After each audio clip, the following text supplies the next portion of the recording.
स्थानीय संगम विश्वविद्यालय में राष्ट्रीय मूल्यांकन और प्रयत्न परिषद के 2 दिवसीय कार्यशाला का भव्य शुभारंभ हाइब्रिड मोड पर किया गया।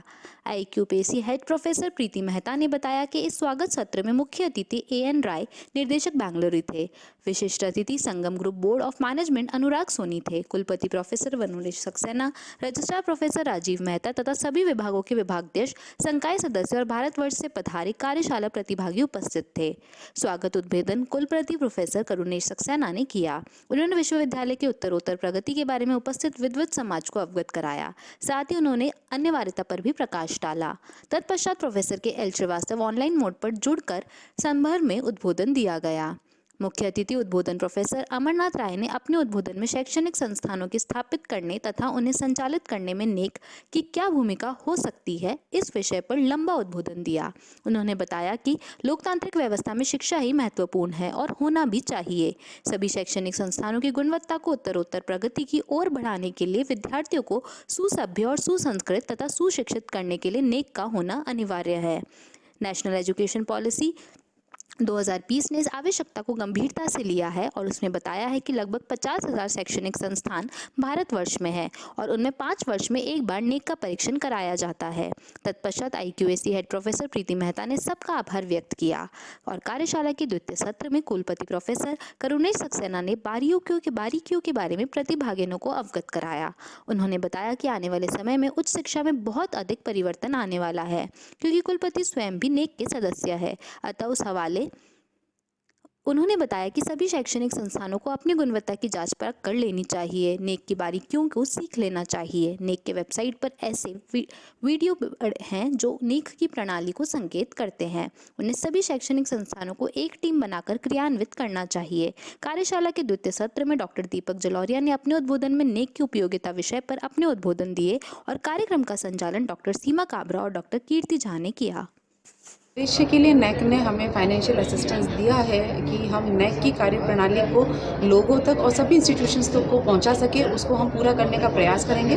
हमने टेक्निकल सेशन स्पीकर्स के लिए ए और A+ ग्रेड की यूनिवर्सिटीज़ के माननीय प्रोफेसर्स को यहाँ पर हमने आमंत्रित किया है, ताकि वो बहुत अच्छी तरीके से यहाँ पे उपस्थित सभी पार्टिसिपेंट्स को इसके बारे में, इस प्रणाली के बारे में बता सकें और उनके जो भी कन्फ्यूजन्स हैं उनको वो दूर कर सकें। धन्यवाद। नेक के द्वारा वित्तीय सहायता प्राप्त इस 2 दिवसीय राष्ट्रीय कार्यशाला में आज हमारे यहाँ नेक के भूतपूर्व निदेशक माननीय प्रोफेसर एएन राय साहब का पदार्पण हुआ, जिन्होंने हम सभी को एक हायर एजुकेशन का विस्तृत और वृहद फ्रेमवर्क हमारे सामने खाका खींचा और किस तरह से नेक अपने कार्य को और अधिक उपयोगी और प्रभावी ढंग से कर सकती है। विशेषकर सर ने उल्लेख किया कि रिमोट और रूरल एरियाज़ में जो हायर एजुकेशन इंस्टीट्यूशंस हैं उनको बहुत अधिक समस्याओं का सामना करना पड़ता है और इस कारण से वो कई बार नेक का एक्रेडिटेशन कराने से घबराते भी हैं।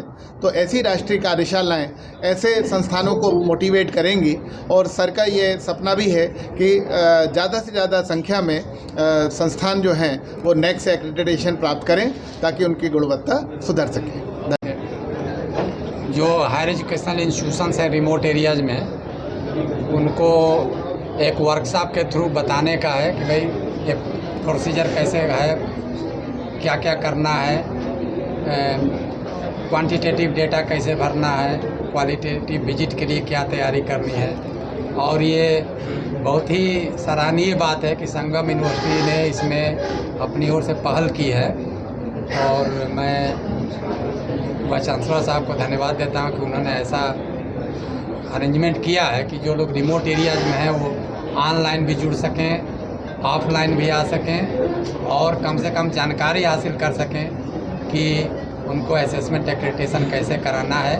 और चूँकि ये कंपलसरी है तो उनको एक तरह से ये हैंड होल्डिंग है कि उनको सहायता कर रहे हैं। इसमें वाइस चांसलर साहब के साथ साथ प्रीति मेहता जी को बहुत बहुत धन्यवाद कि इन्होंने ये अरेंजमेंट किया हुआ है 2 दिन का। और इसके बाद ये जो पहल है उसके थ्रू एक क्वालिटी इम्प्रूवमेंट भी आएगा एजुकेशनल फील्ड में कि जो कॉलेजेस और रिमोट एरियाज़ में है कम से कम असेसमेंट एक्रेडिटेशन कराएंगे तो उसमें क्वालिटी के लिए एक अवेयरनेस आएगी, इम्प्रूवमेंट आएगा और उसका फ़ायदा बच्चों तक पहुँचेगा।